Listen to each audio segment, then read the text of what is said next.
One application where we see exponential functions being used quite a bit is when we look at banks and when we look at finding interest or interest added to an amount that you either put into a bank or interest that you owe on a credit card or on a loan, things like that.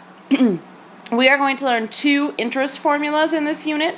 The first we're going to learn is called the compound interest formula.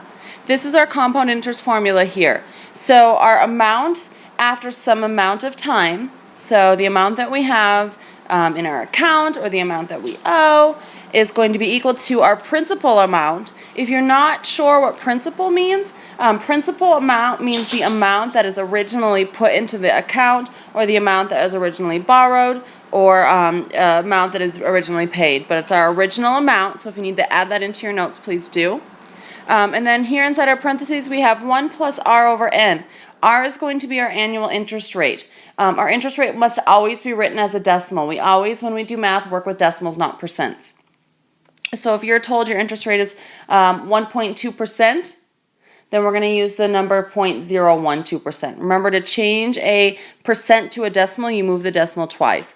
N is the number of interest periods per year. And then when we talk about that, sometimes it'll be given numerically. Other times they'll use one of these words to describe it. Please know that annually means it's done once a year. Semi-annually means twice a year. And quarterly means 4 times a year. T is the number of years that your money is invested or your money is being borrowed. I believe that's it. So let's look at, I think I have 2 examples. The first one, suppose you have $1,000 invested and the interest rate is 9%.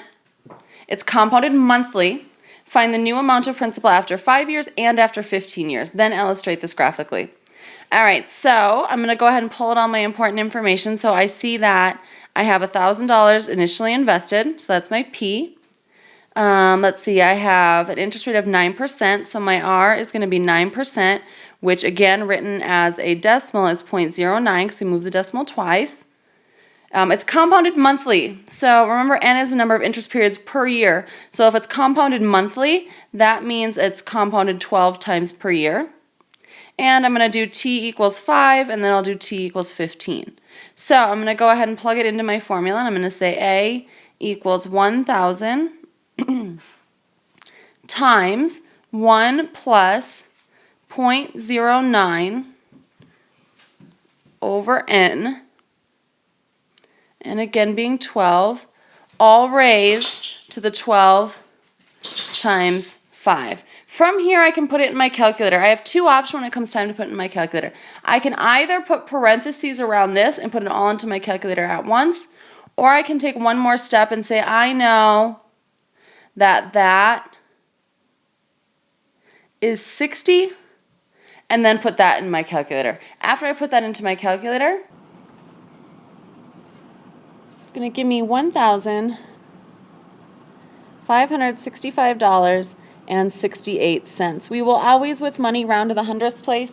I would strongly encourage you to make sure that you can punch that into your calculator on your own. The reason I say that is because I've seen students in the past be able to set it up just fine, but then when it comes time to actually just put it in their calculator, they get the wrong answer. We really don't want to miss points just because we don't know how to put something into a calculator. So please try that, and please let me know if you're not getting that. And then doing the 15 years, I'm going to do the exact same thing. So I will have 1,000 times 1 plus, again, 0.09 over 12. That has not changed. But now instead of 12 times 5, I'm going to have 15 times 12. 12 times 15, if I go ahead and put that in my calculator, is 180. And now again, I'm going to put this into my calculator. Remember, my calculator knows order of operations. So I'm going to put this in exactly as is. And I get $3,838.04. So quite a bit of money. Now, 9% is a very high interest rate. You usually will not get that. However, if I did, that's how much money I would have after 5 years and after 15 years.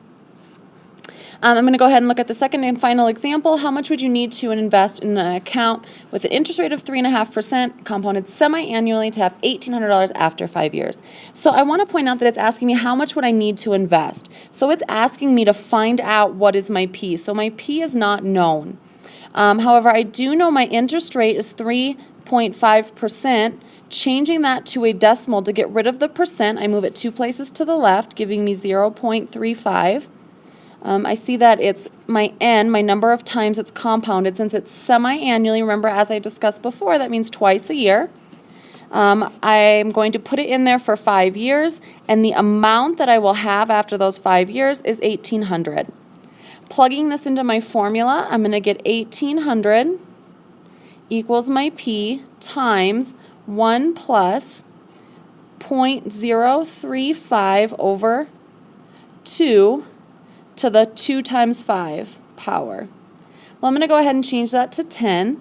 I'm going to have 1,800 equals P times 1 plus 0.0352 to the 10th. Well, if I want to get P by itself, isn't this P times this expression? I'm going to go ahead and divide by the quantity of 1 plus 0.035 over 2 raised to the 10th power. I'm going to do that to both sides. And they cancel on the right side, leaving me with just P.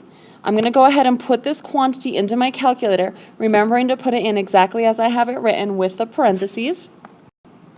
And doing that, my calculator again knows order of operations. I get $1,513.31. So that is how much I will have to invest for 5 years if I can get an interest rate of 3.5%.